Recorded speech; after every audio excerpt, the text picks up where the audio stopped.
Et bienvenue Kwang. Aujourd'hui, on veut découvrir un peu plus sur Louvre Hotels. Veux-tu nous en parler? Très bien. Je pense que le nom de Louvre Hotels, vous le connaissez peut-être pas, mais peut-être vous connaissez ces marques. Attendez, je vais passer vite. Voilà, les marques de Louvre Hotels. En France, vous connaissez certainement Compagnie, Kyriat, Première Classe, Golden Tulip. En Inde, nous avons Sarova et puis nous possédons aussi les marques d'affiliation comme Hôtel de Préférence et Tempting Places. Aujourd'hui, Louvre Hotels, c'est quand même... bon, je vais passer l'historique de Louvre Hotels parce que ça remonte à il y a 40 ans. Mais aujourd'hui, nous avons 1500 hôtels dans le monde, dont à peu près 1200 en Europe. On est numéro 2 en Europe, numéro 2 en France, numéro 1 en Inde et numéro 1 dans certains pays en Afrique. Merci beaucoup. Et donc, ton rôle chez Louvre Hotels, c'est de Chief Strategy Officer. Qu'est-ce que ça veut dire? Mais avant de parler de mon rôle au sein de Louvre Hotels, j'aimerais évoquer aussi une deuxième chose, c'est qu'aujourd'hui, nous faisons partie de la famille Jinjiang, qui est un groupe hôtelier qui est numéro 2 mondial. Je vais passer rapidement. Numéro 2 mondial. Hop. Voilà, juste derrière Marriott, aujourd'hui plus de 10 000 hôtels dans le monde. C'est le groupe qui possède plusieurs numéro 1 en Chine et qui possède également le groupe Radisson et nous. Donc, par rapport à cela, quel est mon rôle chez Louvre Hotels? Mon rôle de Chief Strategy Officer chez Louvre Hotels, je dirais, il y a deux parties. Une première partie qui est plus propre à la stratégie, c'est-à-dire je définis les priorités du groupe, les priorités d'investissement, où est-ce qu'on va, est-ce qu'il faut couper des choses pour mettre d'argent sur d'autres choses. Donc ça, c'est la première partie, stratégie. Une deuxième partie qui est un peu plus opérationnelle, donc parce que je suis aussi en charge de toute la partie IT, distribution, e-commerce, revenu management et business analytique. Donc ça, pour le coup, c'est beaucoup plus opérationnel. J'appuie plus sur les boutons, on va dire. Et donc, sur cette partie-là, oui. Comment vous vous y prenez pour la transformation digitale du groupe? Ouais. C'est une question intéressante. Avant tout, la transformation digitale, ouais. Moi, je dirais plutôt, on est engagé dans une transformation d'entreprise et les moyens, le digital en est un des moyens. Ça, c'est le premier point. Et par rapport à cela, par rapport à cette transformation digitale, on s'est engagé dans une stratégie à 3 étapes. Donc, la première étape a été est décomposée en 3 choses. Donc, la première chose, c'est moderniser nos plateformes B2C, moderniser notre système IT, donc le rendre ouverte, parce que jusque-là, c'est assez fermé, pas du tout flexible. Et troisième chose, c'est... je suis pas très à l'aise avec cette chaise. C'est bizarre, non? Peut-être c'est le matin. Et la troisième chose, c'est de consolider les données. Parce que nous avons beaucoup de données et en fait, je ne sais pas chez vous c'est comment, mais chez nous, c'est un peu éparpillé, on ne les utilise pas bien. Donc, on les a consolidés, les données hôtels, les données offres, les données clients dans les référentiels. On va dire, c'est une première partie, c'est les fondations. Première étape, dans notre stratégie, les fondations. Cette partie-là, on va dire, on a entamé il y a 2-3 ans, investi pas mal d'argent dedans, et cette année, en fin 2019, on sera à 90%. C'est le moment de lancer la deuxième étape dans notre stratégie. Cette deuxième étape dans notre stratégie est composée par 2 choses. La première chose, c'est toute la partie, on va dire, toute la partie back-office.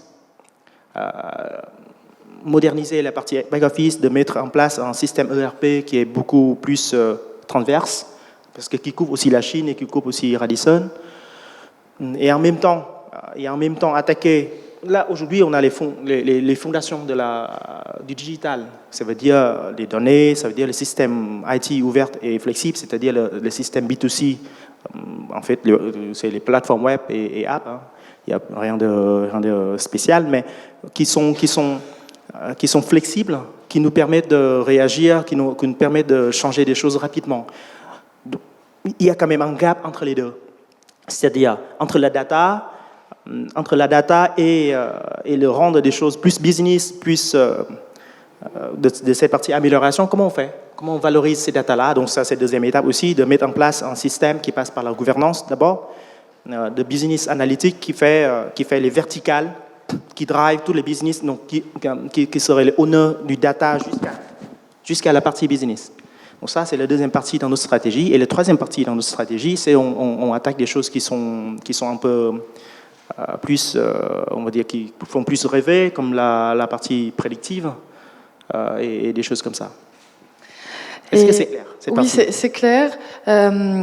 J'ai découvert qu'en posant un pied par terre, c'est beaucoup plus confortable. C'est vrai? Voilà. Pourquoi pas? En fait, c'est une best practice. J'ai vu Vincent faire ça. Je me suis dit qu'il a beaucoup plus d'expérience. Donc aujourd'hui, on parle de package dynamique. Oui. Et c'est un sujet. Il y a un sujet beaucoup plus général qui est l'expérience client. Et donc, vous avez évoqué tout à l'heure le sujet de la data. On sait que pour bien activer une stratégie ou le package dynamique et live, enfin, on va dire, qui est proposé au client, la data est une des parties qu'il faut prendre en considération.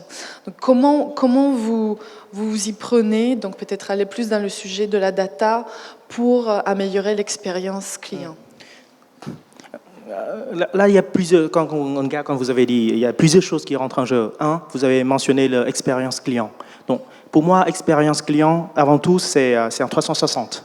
C'est pas que la partie digitale. En fait, le parcours sur le web, ça veut rien dire pour moi.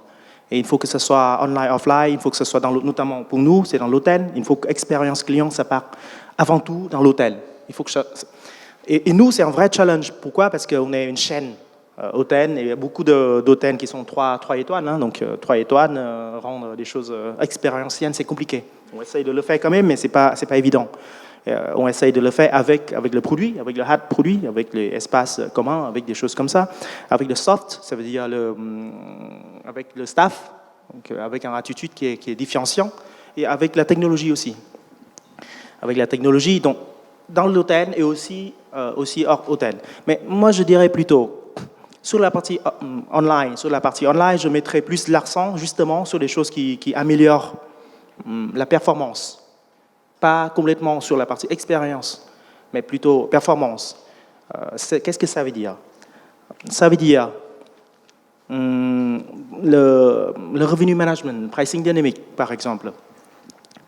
Ça, c'est quelque chose qui est extrêmement à la fois complexe, mais qui sont très tactiques et rentables. Et étant donné que tout le monde le fait plus ou moins bien, il faut qu'on le fasse aussi. Ça, c'est très important. Sur la partie expérientielle, de manière un peu classique, on en parlait il y a 3-4 ans, les gens pensaient que l'expérience client, c'est sur le web. Il faut que le parcours soit fluide et tout. Moi, je pense que c'est très important. Et ce n'est pas ça qui va faire qu'on va doubler ou tripler notre taux de conversion. Si on se rend sur les pages de Booking ou Amazon, ce n'est pas les pages les plus jolies du monde. Hein. Mais c'est surtout, vous avez parlé de la data comme une variable dans cette équation. Moi, je dirais plutôt la data, c'est un enabler. En fait, c'est la fondation de tout ça. Pourquoi une page très moche, comme vue comme ça, très moche, peut être beaucoup plus efficace qu'une page qui est très jolie? C'est souvent le cas. C'est très souvent le cas. Pourquoi? Bon. Peut-être le public peut nous répondre. Déjà, est-ce que vous êtes d'accord avec moi? Il y a des fois, vous voyez des pages qui sont très moches et qui sont extrêmement efficaces. Il y a d'autres pages qui sont ultra jolies, fluides. Et finalement, le taux de conversion, c'est ça. Le taux de conversion est pas très bon. À votre avis, pourquoi? Ça tape, ok. Waouh, il est fort. Ouais. Je n'en sais rien, en fait. Je ne connais pas la réponse. C'est pour ça que je cherche, je vous demande. J'espère, mais je pense que vous avez raison, parce qu'il y a, de manière psychologique, l'œil voit certaines choses et le brain et le cœur voient autre chose. Et en fait, il faut cibler cette chose-là. Étant donné que nous sommes souvent, dans le marketing digital, nous ne sommes souvent pas des psys, donc on s'appuie sur la data pour le dire. Pour estimer que peut-être, si on met le truc ici, ça va marcher mieux et pas. Donc ça, c'est la data qui vont nous dire ça. Si on est des génies, pas besoin de cela. On sait exactement ce qu'il nous fait. Steve Jobs, je pense qu'il n'a peut-être même pas besoin de connaître la data. Étant donné que moi, je ne suis pas un génie, je dois m'appuyer sur des insights. C'est beaucoup plus confortable. Donc pour moi, c'est un enabler important. Effectivement, Steve Jobs, il disait de ne pas demander au client ce qu'il vaut, car il ne le sait pas, même lui encore. Et une dernière question, et après peut-être on peut ouvrir à des questions du public, car on a encore 4 minutes. Dans tout ce qu'on s'est dit dans cette matinée, quel est le challenge le plus grand pour vous aujourd'hui? Ouais. Pour répondre à ça, je prends un peu de recul et pour dire que c'est quoi mes 3 enjeux. C'est quoi mes 3 enjeux? Mes 3 enjeux, il y a 2 enjeux business et un enjeu qui est un peu plus qualitatif. Mes 2 enjeux business, c'est quoi? Premier enjeu, c'est simple, c'est pour tous les dirigeants, hein, c'est comment on peut continuer à délivrer davantage sur notre périmètre actuel, amélioration en continu.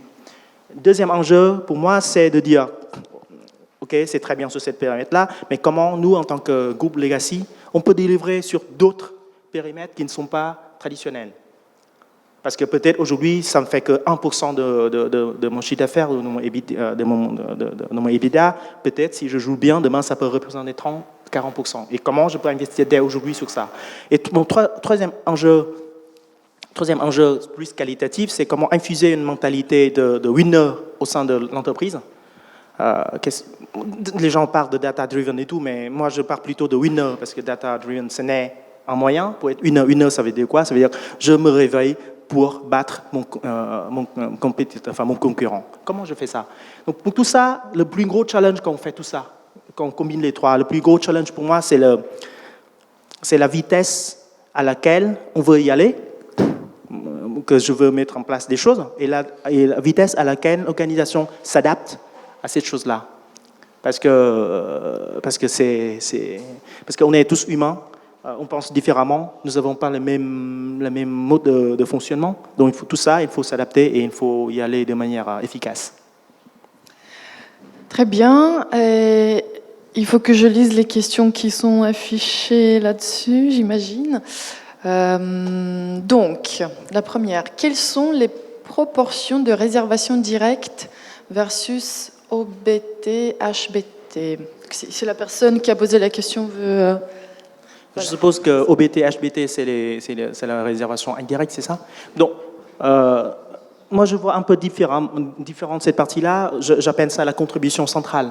C'est quoi ma contribution centrale? Je décompose en 3 choses. La première chose, c'est qu'est-ce que je peux amener parce que les gens portent, parce que l'hôtel porte ma marque. Et ça, aujourd'hui, dans nos marchés matures, nous sommes à peu près entre 35 et 40%. Avec le web, avec le sales, avec le programme de fidélité, il y a plusieurs choses, donc 40% du chiffre d'affaires total. Une deuxième partie, c'est toute la partie où on apporte quand même, ça contribue à la bottom line de l'hôtel, ça veut dire toute la partie, les OTA, Booking.com, Expedia et tout. Donc ça, c'est à peu près 30%. Et le reste sont directs hôtels, c'est des gens qui passent de passage. Et aujourd'hui, nous n'avons, moi je ne dirais pas que c'est grâce à moi. Donc voilà. La proportion léger corporate, c'est en termes de nombre de nuitées, léger est bien plus important, mais en termes de chiffre d'affaires, corporate, c'est plus de 50%. Après, ça dépend de marque, ça dépend de pays, mais corporate, ça reste important.